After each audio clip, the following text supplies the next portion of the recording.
এই দিনটা দেখার জন্য বাংলাদেশের মানুষ অনেক আশায় ছিল যে কোন দিন এই দিন আসবে যেদিন দেখব একই স্টেজে একই মাইকে একই জায়গায় দাঁড়িয়ে সবাই ঐক্যের স্লোগান দিচ্ছে।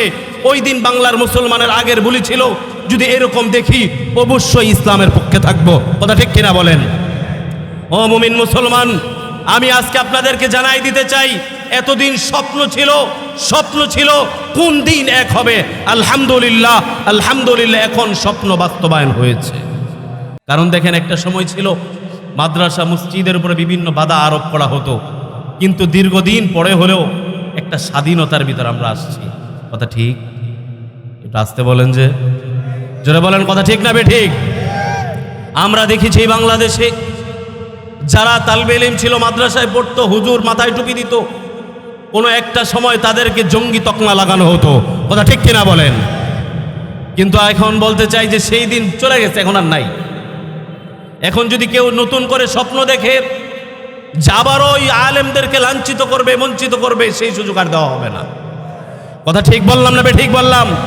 কারণ আমরা দেখতে পাচ্ছি বাংলাদেশে ইতিপূর্বে যাই ছিল, মানুষের স্লোগান ছিল যে হুজুররা এক হয় না। আবার কেউ কেউ বলতো যে দুই হুজুর এক খেতার তলে শুইতেও পারে। কথা ঠিক না বে ঠিক? কিন্তু আমরা দেখি এতদিন পরেও হলেও আমাদের দিলের ভিতরে এখন আশা জাগে যখন দেখি আজকে দিনের বেলা এক অনুষ্ঠান ছিল জাতীয় উলামা শায়খ আইম্মা পরিষদের, ওইখানে একজন একটা চেয়ারের ছবি দিলেন, যে পিছনে লেখা এক, মাঝখানে লেখা আল্লামা সৈয়দ মোহাম্মদ রেজাউল করিম পীর সাহেব হুজুর চরমনাই, এক পাশে লেখা ডক্টর শফিকুর রহমান, আরেক পাশে লেখা দেখলাম আল্লামা মামুনুল হক। তো যখন দেখলাম ওনারা চেয়ারে সারিবদ্ধভাবে বসা, তখন চিন্তা করতেছিলাম আল্লাহ এই দিনটা দেখারই তো অপেক্ষায় ছিলাম। কথা ঠিক না বেটি? এই দিনটা দেখার জন্য বাংলাদেশের মানুষ অনেক আশায় ছিল যে কোন দিন এই দিন আসবে যেদিন দেখব একই স্টেজে একই মাইকে একই জায়গায় দাঁড়িয়ে সবাই ঐক্যের স্লোগান দিচ্ছে। ওই দিন বাংলার মুসলমানের আগের বলি ছিল যদি এরকম দেখি অবশ্যই ইসলামের পক্ষে থাকবো। কথা ঠিক কিনা বলেন? ও মুমিন মুসলমান, আমি আজকে আপনাদেরকে জানাই দিতে চাই এতদিন স্বপ্ন ছিল কোন দিন এক হবে। আলহামদুলিল্লাহ আলহামদুলিল্লাহ এখন স্বপ্ন বাস্তবায়ন হয়েছে।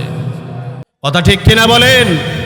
অতএব এখন আর দ্বিধাদ্বন্দ্ব ভাগাভাগির সময় নেই যে কেউ মুখ দলে যাব কেউ মুখ দলে যাব, কারণ নাম বলছি না, এইসবের আর সুযোগ নাই। এখন আমাদের দল একটাই, ইসলাম। আমাদের দল কি? ইসলাম যেখানে আছে আমরা সেখানে আছি, ইসলাম যেখানে নাই আমরা সেখানে। সে যেই যত আপন হোক। এই যে দেখছেন না আমাদের বর্তমান যিনি এই প্রধান উপদেষ্টা হিসাবে আছেন, আমাদের বাংলাদেশের মধ্যে সব গণনার আলেমদের যেই দলগুলো, বিশেষ করে ইসলামী আন্দোলন বাংলাদেশ, ওনার পক্ষে সবচেয়ে বেশি ছিল। কথা ঠিক না? দেখেন সবাই তো নির্বাচন নির্বাচন নির্বাচন, কেউ তো পারে না বেড়ার একদিনই সরায় না আমার। কথা ঠিক না বেঠিক? যদি পারতো যে এই শুক্রবারে নির্বাচন তো তারা দিয়ে ফেলত। কথা ঠিক? কিন্তু ইসলামী আন্দোলন বাংলাদেশ আরো যত ইসলামিক দলগুলো আছে আমরা দেখতে পেয়েছি বারবার ওনার পক্ষে কথা বলেছি যে আমরা সংস্কার চাই, আগে সংস্কার হোক তারপর নির্বাচন হবে। কিন্তু আবার ইদানিংকালে গুটি একটু ঘুরে গেছে, দেখলাম হঠাৎ করে তিনি আবার নারীবাদীদের পক্ষে সরে সর মিলাচ্ছে। কথা ঠিক কিনা বলে? তো যখন তিনি নারীবাদীদের পক্ষে সর মিলালেন, আবার দেখলাম বাইতুল মুকাররমের গেটে দাঁড়ায়া বর্জ্য কণ্ঠে আমাদের নায়েব আমিরুল মুজাহিদিন ঘোষণা দিচ্ছে যে ডক্টর ইউনূস শুনে রাখো, যেই মুসলমান যেই বাঙালি তোমার পক্ষে, যদি তুমি ধর্মের বিরুদ্ধে যাও, ইসলামের বিপক্ষে যাও, বাংলাদেশের একজন মুসলমানও তোমার পক্ষে থাকবে না। কথা ঠিক কিনা বলেন? কারণ আমরা যাদেরকে সাপোর্ট করতে পারি তার বিরোধিতাও করতে পারি। কথা ঠিক না? 16 বছরই তো কত কিছু খাওয়াইতে চাইছে, খাওয়াইতে পারে নাই। কত কিছু বানাই দিল, কত বলি দিল, কত অনুষ্ঠান করলো, কত কিছু সাজাইলো। মানুষ মনে রাখছে? মনে রাখছে? মনে রাখে নাই। তাদের ব্যাপারে এখন একটা কথা বলতে ভয় পায়।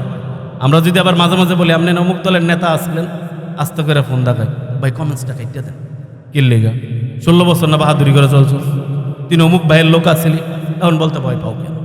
আর আমরা তো আগে উচ্চ স্বরে বলেছি যে আমরা ইসলামী আন্দোলন বাংলাদেশ করি, ইসলামের পক্ষে ছিলাম, আছি।